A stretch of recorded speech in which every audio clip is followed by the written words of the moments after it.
Hello to all of my dreamers out there. I am the channeling goddess. If you are new here, hi, hello.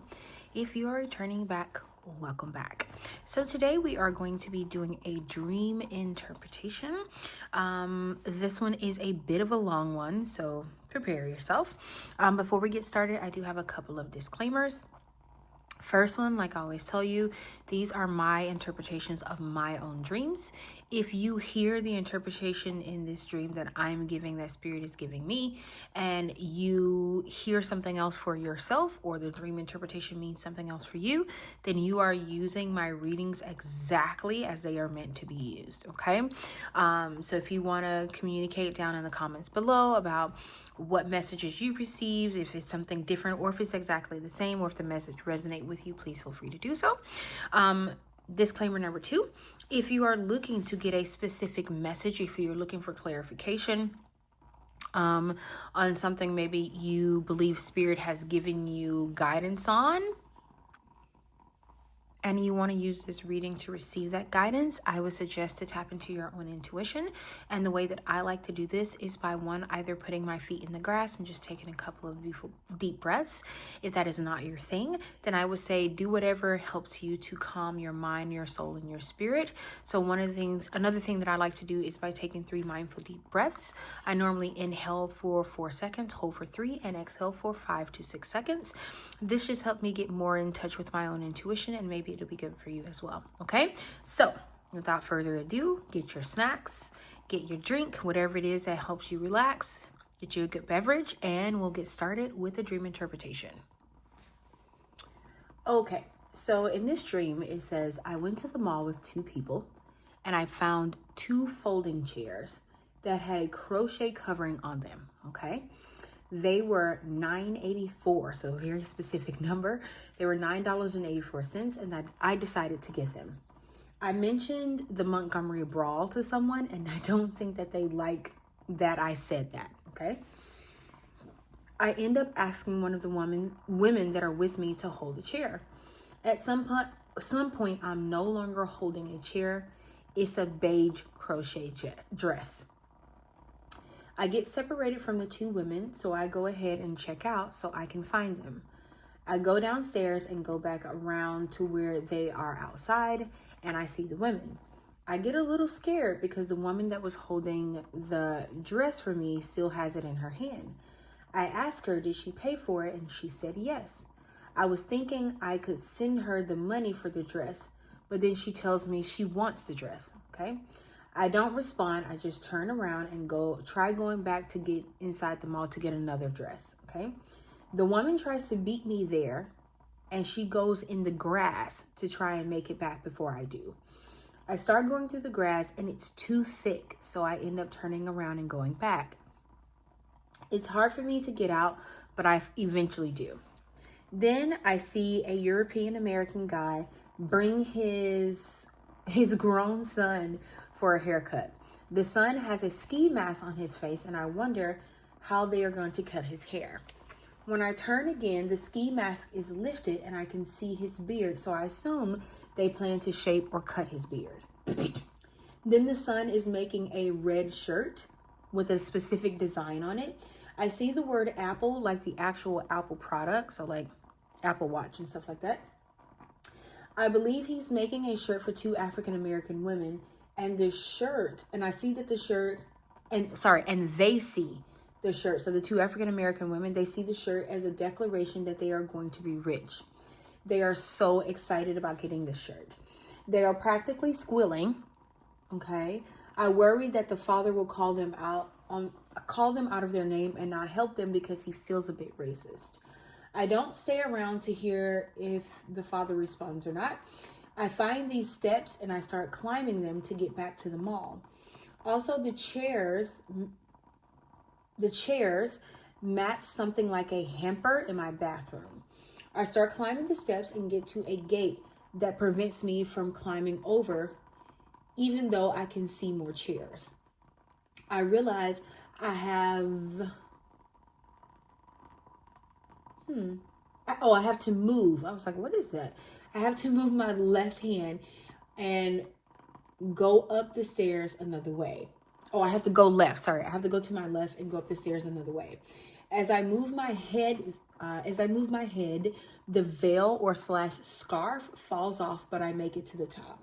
There's a European American woman at the bottom, and she is talking to me about the lady, and she tells me I need to set boundaries, and I agree. I know I not only need to set these boundaries, but hold to them. I realize if I had those boundaries, I would have my other dress. I end up getting a glimpse in my mind's eye of what is on the other side of the dark tunnel that I thought led away from the mall. So there's a dark tunnel there, and I get a vision about what's on the other side of it, okay? In the vision, I come out on the other side, and there are two ways to take an exit on the right and get back to the mall. So the thought I had about just driving my car through the tunnel was right. I end up on the bus at the back, and there's a person in front of me and to the side of them, okay? There's also a woman next to me, but she also doesn't feel like she's there. So think like apparition or ghost, okay? We make a stop, and a young woman gets on and goes straight for the black backpack that's in the corner. I know that bag is hers and wonder how she must have panicked thinking she had lost her stuff, okay? She had her back turned to me as she held her backpack. The young girl in front of me was telling the woman how she met this man. Also, I ended up in the conversation showing them a picture of a Persian wedding on my phone. Somehow I swipe away by mistake, and I try to go back, but there are only recipes showing up now, so the picture is nowhere to be found. Suddenly I'm in the car looking out of the driver window, and I think I'm moving too far away. I end up telling the GPS to find a mall near me, knowing it will pick the closest one. I turn left on the bridge to try and go left. To go back toward the mall. There is a fence directly ahead on the road, and I hope it doesn't stop me from making my U-turn to go back to the mall. Okay, so that was the end of the dream. So let's start from the beginning. It says, in this dream, I went to the mall with two people, and I found two folding chairs that had a crochet covering on them. Okay, they were $9.84, and I decided to get them. $9.84 may be a significant number for someone. I don't quite know what that number means right now. It could be a year. It could be the actual price of something. It could be the amount of money that someone owes you or going to give you. I don't know. That part I'm not sure about. It says, I mentioned the Montgomery brawl to someone, and I don't think that they liked that I said that. I ended up asking one of the women to hold the chair. And at some point, I know, like when I hand her the chair, it's no longer a chair, it's a dress, right? That's why I say it's so at some point I'm holding a chair and it's a beige crochet dress. Now, keep in mind, when I had the chairs in my hand, I saw the crochet covering on top of the chairs, but it seems like it wasn't until I handed the chair to the lady that it moved into a dress, right? Or that I saw a dress. And I think the first thing that's coming out for me right now is that sometimes we don't realize what we have until we've given it to somebody else. We don't realize how much power we have until we've given that power to someone else, until we let them take something from us, right? In this case, we wouldn't consider this as like her taking something from me. This would be me willingly giving it to her. But it wasn't until she had it that I realized, oh crap, like this is a dress, it's not a chair, okay? So it says, at some point I get separated from the two women and I go to check out. And then after that, I go try to find them, right? So I'm doing a lot of twists and turns, and then I find them. And then I'm a little scared because the woman is holding the dress, and I'm not sure she paid for it. That's why I was scared. I asked her, did she pay? And of course, she said yes. I was thinking I could send her the money. So now, because I gave her the dress, I'm thinking maybe she purchased it because she assumed that I wanted it, and I can just send her the money. So I tell her, right? I say to her, what did I say? Yeah, I ask her, I'm assuming I ask her for the dress, and she tells me that she wants the dress, right? So I don't respond. I just turn around and go back into the store to try and get another dress. The woman, I am not sure why she tries to beat me there and she goes in the grass and try to make it back before me. I think this was me trying to reclaim my own power, right? And instead of, trying to fight her on what I had given her, right, I wanted to go and get another dress. And I feel like the reason, like, that dress symbolizes my own power, right? It symbolizes the power that lies within me. And instead of like fighting her on something that I gave her, I'm going into the store to like get another dress, get something that I like. But the minute, and this is, I think, and I'm getting this like fresh right now, the minute I was going to get another dress, the dress that she had in her hand held no more power, right? It wasn't as powerful as it was before, right? The only power that was in that dress was the power that I gave it. So because I wanted it, that's what made it powerful, right? So think about like top brands, right? So like, let's say something like Dior or Gucci or Chanel or somebody like that, right? Let's say we completely stop buying from those brands, right? They would be no more than dust, right? They would be the equivalent of being able to go to Kmart or Walmart and get like a bag or a purse or whatever the case may be. They only have the value that our dollars give them, right? And that dress symbolizes my own power, and it symbolizes the fact that I gave it away, right? But when it no longer, quote unquote, mattered to me, and I was like, well, I'm just going to go get another dress, it completely shifted. All she wanted to do is to keep me from getting another dress, because think about it. If I couldn't get another dress, then I would be like sad or disappointed in the dress that I could not get, right? And that dress would still hold power over me. And she could use that to hold power over me, right? So when I go back in, right, she goes through the grass and I try to go through the grass, but the grass is too tall, right? So I end up, like, it's too thick. I end up turning to go back, right? And then that's when I see the guy who has on the ski mask, his dad. So he's a grown man. I specifically wrote that in here. He's a grown man and his father brought him to get a haircut. And I'm wondering, like, how in the world they're going to cut his hair? Like, he has on a ski mask. I'm thinking in the dream, it was like a full ski mask where it's covering their whole head. So I'm like, how is he going to get his hair cut? But then he lifts up the bottom of the ski mask and then, like, you can see his beard. So that I immediately assume that he's getting his beard trimmed. And I think that Spirit is saying to me that certain things are hidden in plain sight, right? We often make an assumption about things that we know nothing about. Like, I assumed he came to get a haircut, right? We were at a hair store, right? Or a hair cutting place or barber, right? I don't know why I couldn't figure out barber, but he was at a barber. So I assumed he was getting his hair cut, but it was not necessarily the hair on his head. It was the hair on his chin, right? And I think Spirit was saying to stop making assumptions. And I think that's even correct when, his father, something about his father just felt a little racist to me. Even then I was making assumptions, right? Even then I was not really fully understanding what was going on. And I ended up leaving before the father even spoke. But there's also a part where the guy that was sitting at in the hairdresser's chair, I guess is what you would call it, or the barber chair. Where he had these two shirts. I believe they were red. Yeah, two red shirts. It had the word Apple on it, but he was making them for two African-American women. And I think that's also Spirit saying, don't judge a book by its cover, right? Because just because it looks one way doesn't mean that it is that particular way. Now, I am of the mind a lot of times that if it walks like a duck and it quacks like a duck, it's a duck. But Spirit is saying sometimes things have different meanings. Sometimes things are beyond what we can see, beyond what our actual physical eyes can see. Sometimes we have to use our third eye to actually see beyond what's directly in front of our face, okay?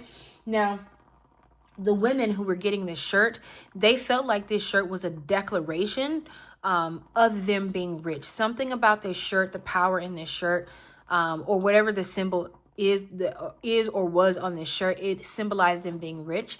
And I think for me, Spirit is telling me that there's a lot of symbolism around me and I'm not paying attention. I am not seeing what's directly in front of me, right? And it goes back to seeing with my physical eyes versus my third eye. And I think for me, Spirit is giving me confirmation that I need to look more with my third eye when I'm looking at things, okay? So then I find these steps and I start climbing to get back to the mall. And this is crazy because a lot of this is still me trying to get back to the mall, right? I'm trying to get back to the mall. Where is it? Oh, also the chairs met something in my hamper in my bathroom. So I remember thinking like the chairs themselves, like what started out as chairs, they actually matched something that was in my bathroom. So they would have went great with something I already had. And I feel like that chair slash dress was an enhancement on what I already have, but I didn't see the value in it, so I gave it away, right? And Spirit is saying that I need to learn to see the value in the gifts that I've been given, and don't just so willy-nilly give them away because I don't understand them. This could also be like for me about my dreams. Some dreams I don't necessarily go back and study them or really try to get deep interpretations of them because they are so hard to decipher for me. But I know, like, I can always tell when I wake up, when I'm writing them down, I can always tell the ones that like have the most significant meaning, but they're usually the hardest for me to interpret. Okay. So then it says, I start climbing the steps and I get to the gate that prevents me from climbing or for even going through, and I can see more stairs. I realize that I have to move to my left and go up the stairs another way. As I move, my veil, so my covering on my head, falls, but I make it to the top. So to me, Spirit is saying that what I'm getting from this is I was so focused on getting back to the mall, right? That I'm losing pieces of me, right? The veil covering over my head was meant to protect me. That's what it is. It's protection, right? But I was so busy trying to get back to the mall to get something. To me, it feels like it's already within me, but I could be wrong. But it feels like I'm running to get something that's already within me, which is why I felt like I was facing so many obstacles. So this feels two-part to me, right? I felt like I was facing so many obstacles because it was not meant for me to go back in the mall. I had to learn that I needed to see that the power was in my giving the dress to her, not the dress itself, right? So the power still lies within me, which is why the minute I tried to go back into the store or into the mall to get another dress, she abandoned that dress, right? She wanted to stop me from getting anything else, right? Because the power was never in the dress itself. It was in my giving her the dress, okay? So when I get to the top, there's a lady there who tells me, like, me and her are talking about the woman who got the dress. And she's basically telling me that I need to set boundaries. And I absolutely agree with her. Not only do I agree, but I understand that I need to, I not only need to set them, but I need to hold on to my own boundaries. And I think that Spirit is telling me that there will be people who will come around and they may, like, I don't want to say shift things in my life, but they may ask me to give up one thing to be with them or give up this to make them happy. And Spirit is saying that I need to set boundaries, be firm about the boundaries that I set, because even in the dream, I was thinking like the boundaries would have been perfect because had I set up my own boundaries, then she would not have been quote unquote able to take the dress away from me, right? I gave her that power and it was because of lack of boundaries, right? And it says, after I get the glimpse, after I have the epiphany, I guess you can say, about the boundaries, I end up getting a glimpse in my mind's eye of what is on the other side of the dark tunnel that I thought would lead me from the mall. So there's a tunnel there. I assume that this tunnel will lead me from the mall, but I ended up getting like a vision or a glimpse or a premonition about what was on the other side of the tunnel. To me, this is confirmation that not only are my spiritual abilities increasing, but it's also saying that when we learn, sometimes when we are in situations where we don't set firm boundaries, we don't realize that we haven't set firm boundaries and we haven't followed them. So sometimes the first best course of action is to understand that a boundary needs to be set and then to follow that boundary. And I feel like because I got that confirmation from that woman and I understood not only was it about me setting boundaries, but sticking to those boundaries, Spirit opened up another layer for me. And I think the more I trust in Spirit and listen to the messages that are given for me, because I think that to me, that woman was a messenger, right? And I feel like Spirit is telling me there's going to be a message coming, and I need to not only receive it, but dig a little bit deeper into the message, right? It's not just about the surface level message, which in this case, she was saying that I need to set boundaries. It was more than about me setting boundaries, because you can set boundaries all day, but I knew I needed to set boundaries and stick to those boundaries, right? And Spirit is saying, dig a little bit deeper into the message. This is also confirmation about my own dreams. Dig a little bit deeper into my dreams. Have a little bit more meditation about my actual dreams. Because I told y'all, sometimes actually most of the time, when I do these dream interpretations, I don't even know what's going to come out until I'm talking, right? I'm not even aware of what the interpretation is. And I literally, so this is what I do. I will like flip through the page and I'll say, Spirit, give me the dream interpretation that the collective, myself and the collective, need to hear right now, right? And then I will read through it to make sure it doesn't have anything like crazy in it. And then even in me reading it, sometimes I don't get anything. And I always say to myself, well, if I turn on the camera and I start reading and I don't get anything, then I'll just turn the camera off and wait for another day, right? I've never turned on this camera and not gotten anything, right? That's just a side topic. Maybe somebody needs to hear that. Okay. So let me keep going. In the vision, I come out on the other side, and there are two ways to take an exit on the right and get back to the mall, right? So the thought I had about just driving my car through the tunnel was right. I end up on the bus at the back, and there is a person in front of me and to the side of me. There's a woman next to me, but she doesn't feel like she's there. To me, Spirit is saying that my ancestors will be around to guide me. My spirit guides, my angels, deities that I'm reaching out to will always be there to guide me, will always be there to help me. Even in places where I feel like I don't know where I'm going, there will always be a sign. There will always be some type of synchronicity that I'm on the right path. Okay. Then it says, we make a stop and a young woman gets on and goes straight for the black backpack in the corner. I know that the bag is hers and wonder how she must have panicked thinking that she had lost her stuff. This to me is kind of going back to the crochet dress, right? You never lose something that is always meant for you, right? That backpack was hers, right? I really firmly believe that no one could have come on that bus and taken that backpack, right? That backpack was hers, right?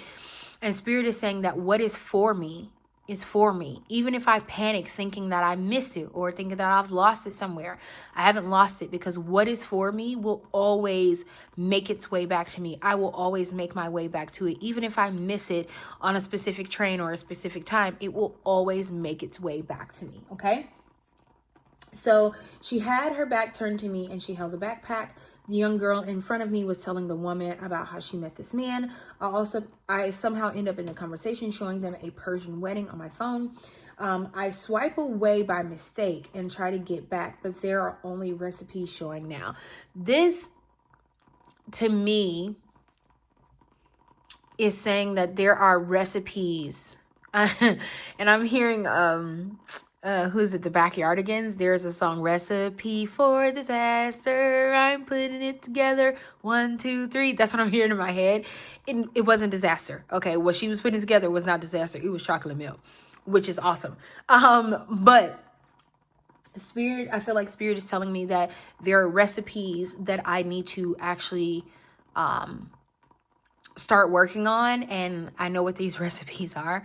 I'm actually starting some things right now, so I know what the recipes are, and I've been collecting, I've been doing some research, I've been saving all my recipes and stuff like that, so I know that this is Spirit giving me confirmation to move forward. This is probably the third confirmation that I've received from Spirit about this particular thing. I'm not really quite ready to share that. I'm sure at some point I will, but I know what that means for me specifically. Suddenly, I'm in my car looking out the driver window, and I think I'm moving too far away. I end up telling the GPS to find a mall near me, knowing it would pick the closest one. I turn left on a bridge and try to go left back toward the mall. There is a fence directly ahead on the road. I hope it doesn't stop me from making my turn. So this to me is just continuous confirmation, right? That I don't need to go back to the mall, right? I'm stuck on the mall itself, right? Because that's where I found the dress. But there are so many, like the power in the dress, the power that was given to me in that dress, was in the giving, right? The power that she received, the other woman received, was in my giving her the dress. The dress is not the sole option. And Spirit is telling me stop, and it's so synchronistic with something else someone else told me. Stop looking with my physical eye and see it with my actual third eye, with my spiritual eye, right? Because my physical eye is like the mall, the mall, the mall, the mall, the mall, right? But my spiritual eye is like, it's already in you. The dress is not the power. The power is in you, right? So let's say that it could be something like, see if I can think of an example. Like, you have a job, right? And you've been working this job for 20, 30 years, right?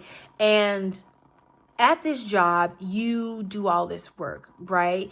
And you do, let's say you do a project, right? And you give the project over and someone else takes credit for your project, right? Yes, it is a good project, but in them taking the credit, you feel like you've lost your power. And Spirit is saying the power was never in the project itself. Because think about if they gave this project and then let's say the VP, let's say they gave it to the VP. And the VP asked them, okay, well, tell me how you came up with this. You know, give me some details, blah, blah, blah.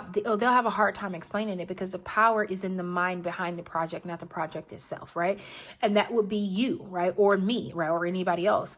The person who created it, you know what the vision was when you created this project. You know how you felt. You know your sleepless nights. You know how long you had to struggle, quote unquote, to do this, right?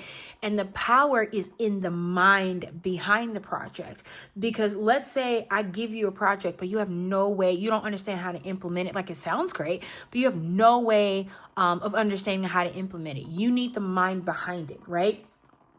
So to me, that's just Spirit saying that my mind in itself is powerful, and I have to stop giving my power away to those who do not serve my highest good, to those who are actually not meant to receive my power, because what they're doing is they're sucking they're energy vampires, right? So they're sucking that good energy and they're taking it, and they always want to be around you, and they always want to, be in your aura. And you may have somebody like that who always want to be around you. And they may not even realize that they're their own energy vampires, that they're taking things away. But Spirit is saying that for me to be more careful about who I give my energy to, be more careful about the spaces I put myself in. Stop looking with my physical eye, stop looking with my financial eye, and to look more with my spiritual eye. Because if I look with my spiritual eye, I will see that things are already working out for my highest good, that the power that I feel like this other person I have it myself, right? I haven't given anything away. That, like I said, the power is in the giving. Once you let it go, like, if I had just stood there and said, okay, that's, all right, well, I'm not going to worry about it, and then went on about my business, she would not have known how to handle that, right? And I probably would have never gotten a chance to understand that where the true power came from, okay? So let's get a couple of cards with any additional messages that Spirit might have for us, or me, for all of us, should I say, about this particular dream interpretation. Okay, Spirit, can we get some messages about this dream interpretation, please? I love this shamanic oracle deck. It's probably my new favorite deck right now. So we have Falling Angel, Spiritual Narcolepsy. Okay. Can we get 2 more cards, please, Spirit, from this deck? And we have Magician's Sword, Confidence in Your Magic. Yep. I hear you, Spirit. I hear you. I hear you. Can we get 1 more card, please, in bottom deck energy? 1 more card, please, Spirit. I just heard some of you might be 19. There's 19 there, but I didn't get that for 37, but I heard some of you might be 19. That may be confirmation for you that this is your power. Or you were born on the 19th of a month. Or you're going through the end of a cycle. Spirit, can we get 1 more card, please? Thank you. We have Gathering Around. It says the power of community. Bottom deck energy. Beautiful. Joyful Muse Inspiration. Okay, so I want to read these out of the book. They are a bit long, but I want to read them out of the book because I freaking love this deck. And it's relatively new, so I'm getting used to it, but I love this deck, okay? So we have falling angel. It says falling falling unconscious, spiritual narcolepsy. It says you are being cautioned now to not fall asleep or go unconscious. You have been flying above the strife and suffering of the world in angelic bliss. However, you risk being seduced by the beauty and comfort of your situation and losing track of your aspirations, your wings. As you fall, you pick up speed, heading toward the trees below and possibly nasty landing. Remember that all you need to stop being a falling angel is to spread your wings, to halt your descent and find an updrift again. Yeah, like it literally, for this to be the first card, Spirit is saying that we're giving our power away, right? We're falling asleep. We're giving someone else the will, right, to run our life and to do this. And Spirit is saying you don't, like, you're falling into spiritual narcolepsy. Like, spread your wings and fly. Understand that the power of flying is within you. You are the bird. You are the eagle. You are the angel, right? The power is within you. It says, do not be seduced by the falling angels. Your supposed friends and companions who are ready to use you for their pleasure have only their own interest in mind. What did I talk about? I talked about the energy vampire, right? This is just confirmation of that. It says, as you soar once more in flight, receive the gift of the falling angel as an invitation to study the forest from above the trees. In other words, to analyze your situation from a higher perspective without being entangled in the thorny branches. Once you understand what needs to be done, head back to your lofty heights and stand by for the right moment. Action you take now may backfire. Stay cautious and wait until you are guided to change. You will know when the time is ripe. Yeah, seriously, like, it talks about like knowing when the time is ripe, right?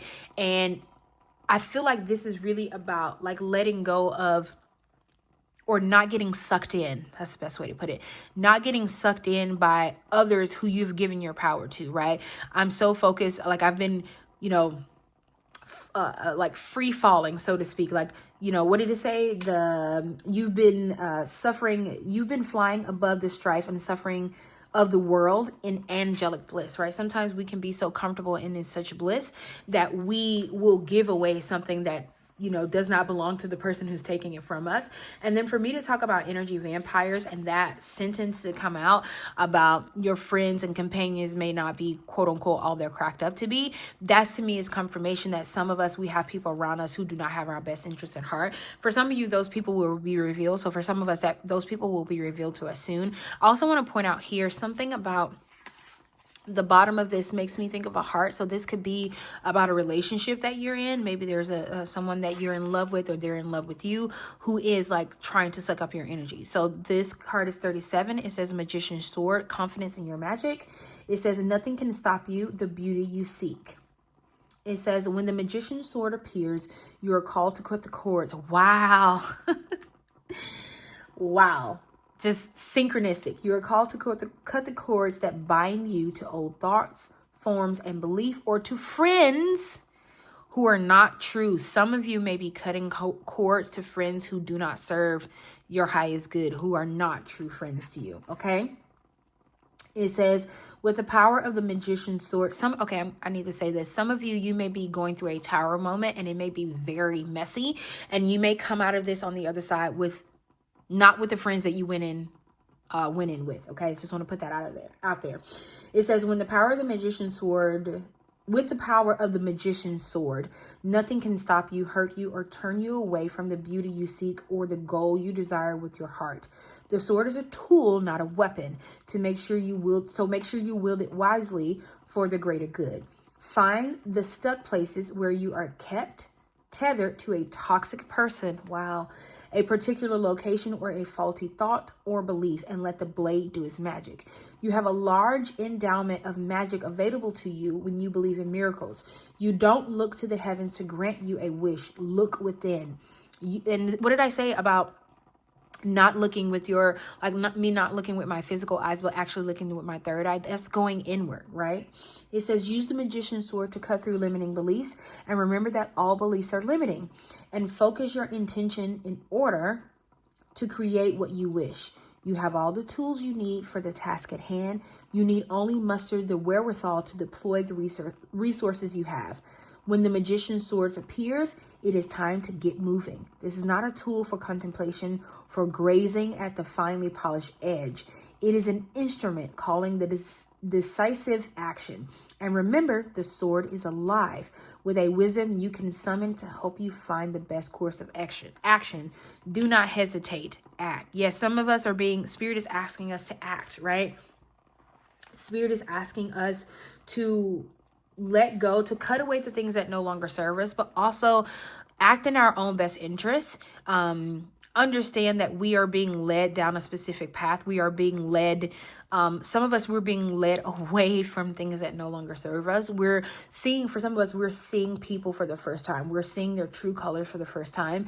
We are letting go of limiting beliefs. And like I said, I keep feeling like this tower moment is happening, and some of you may have set some intentions during the Libra new moon that just happened. Spirit is saying that those intentions are going to come to pass. Spirit is putting a sword, like a sword in your hand. Like I said, it's not a weapon. This is what the book said. It's not a weapon. It's actually a tool to help you weed out those people who no longer serve your highest interests. But you can also ask the sword for wisdom. So the sword may be an actual person that may come into your life. It may be a deity. It may be your ancestors. That may be the sword that's coming into your life to help you weed out the things that no longer serve you. Okay, so then we have 26. This is gathering around, the power of community, being safe and secure, allowing help. Wow. And then what did I say? It said allowing help. And then what did I just say? That like this sword could be like, someone coming in, or like a spirit guide or an ancestor or something like that. It says there are times when you need positive reinforcement from others. Perhaps your journey has made you tired just before reaching the proverbial finish line, where your friends await to cheer your arrival. Know this, you are not alone, regardless of whether you think you are. People gather around to help you with your next step as you bring it forth from the cosmos into the beauty of life. So for some of you, you may be an entrepreneur and you may be trying something new. Spirit is saying that you will have resources and help. I'm hearing you have more friends than you know. You will have resources and help to do this. Some of you, you may be doing something in the beauty industry, cosmetics as well. It says there has never been another you before, and you have a unique relationship with your friends, family, communities, and all those who gather to help you. This really, it said in the unseen realm. I didn't even read that part. This feels very spiritual to me. They feel like this could be fairies. So if you believe in that sort of thing, there could be fairies around you. For others of you, this could be your ancestors from the other side gathering around you to support you. It says, now is the time to allow assistance from others. Ask for it and trust that you will receive it. You are safe and secure right now in this moment, truly supported in your beautiful, amazing, complicated life. You are heard by angels, witnessed by the divine, and loved, yes, love, now and always by life itself. Whatever your query, you will find the help you need to achieve what you desire, and you will not have to do this alone. Yes, Spirit is saying that while, yes, you are going through some uncomfortable situations, like I mentioned, that tower moment, Spirit is saying you don't have to do this alone, right? And this to me is just confirmation about not looking with just my physical eyes, but my actual third eye, right? Then I'll be able to see like the people that are around me, the ancestors who are there to support me, who to like rejoice for me in the heavens. Okay. And then we have 33, which is joyful muse inspiration. So it says the gift to play, inner child. The joyful muse invites you to be more playful, to have more mirth and joy in your life. You have become boring to yourself, even as others continue to find you interesting. What did I say? Energy vampires around you, they're sucking up your energy, okay? It says, circumstances have dulled your edge and it's time to change. Not the things around you, but your attitude. Blow a morning kiss to yourself in the mirror. Smile to a stranger, wink to a child. Be mildly but elegantly inappropriate. The joyful muse is a source of inspiration, a wild and disruptive female force, or feminine force, that compels you to invite more pleasure and delight into your life. Give yourself permission to be mischievous and find the humor in the tragedy while careful not to become frivolous. Yeah, to me, this is the tower moment, being willing to find the humor in it, even though it feels tragic, even though it doesn't feel good. It says, the power of this muse will shake up everyone around you invite you to create beauty and grace out of the pain and tragedy you perceive in areas of your life. For some of you, you are really going to be letting go like quite a few friends. This could even be family members, and it may feel painful. It may feel very painful, but some of you, Spirit is, well, for a lot of us, Spirit is asking us to see the beauty in this pain, right? Yes, it's painful to lose friends. Yes, it's painful to lose family, but think of how much further up the road you'll probably be by not holding on to these people that no longer serve you. Okay, so keep that in mind. It says, the joyful muse often comes at a time when darkness prevails and the future seems dire. Embrace your gifts, being playful without being silly. Invite the child inside you to come out for a play date. He or she will help you to return to your innate innocence. The place of never been there, never done that, even if it is the same routine you wake up to every morning. Yeah, like pay attention to the people around you. Like seriously, you may be going through something in the next couple of weeks or days. For some of you, this is the next couple of days where you may have to let go. Okay, some truth may be revealed about some people around you, and you may have to let them go. And it may be hard. You may be thinking of all of the time you'll lose or all of the good times. And Spirit is saying, understand that there is beauty in this pain. Find something joyful. Find things that bring you inspiration, and you'll be able to get through this time. But Spirit is also saying we're here to help you, right? For some of you, you've asked for this. Perfect example. I remember like maybe 4 or 5 years ago, every morning I would pray this prayer and I would say, Spirit, please remove the people around that no longer serve my highest purpose. I used to just say it. I said it so much that when I started losing family, I was like, wait, what the hell is, what is going on? But I didn't realize Spirit was just answering my prayer. It took me a while to realize Spirit was answering the prayer that I actually prayed for. So for some of you, you've prayed for this answer. You've prayed to rise above the fray, so to speak, like this falling angel. You prayed to be high above it. And, you know, maybe the sadness of it all is like, you've stopped flying, right? And Spirit is saying, hold your head high, stretch your wings and fly, because this is something you asked for and it's actually needed. It's not like you're asking for something that is not needed. You're asking for something that's actually needed, okay? Spirit, can we get 2 cards from this deck and then we'll end the reading? Oh, okay, we got 2. So we have the Sentinel. So it says determination, certainty. And then we have the Catalyst, radical change, taking control. Yep.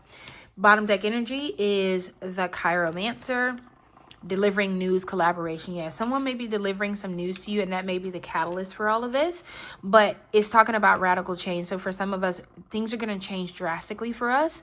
Think of like a sword, like slashing through the air. Think about how much it would change. Think about how many things that would fall with the sword like slashing through the air. And then you also, to me, you have this shield here. Spirit is saying that you're going to be protected throughout this, right? There is going to be fight that is going to happen. There is going to be things that need to be cut away, but they're being cut away for a reason, right? There is a determination that you need to have within yourself and certainty that Spirit is going to look out for you, that Spirit is always going to have your back, okay? So this is all of the messages that I have for you. This was a pretty long one. This is all the messages I have for us, not just you guys. For us in regards to this dream interpretation. Thank you so much for sticking it out with me, and I will see you next time in our next reading. Bye.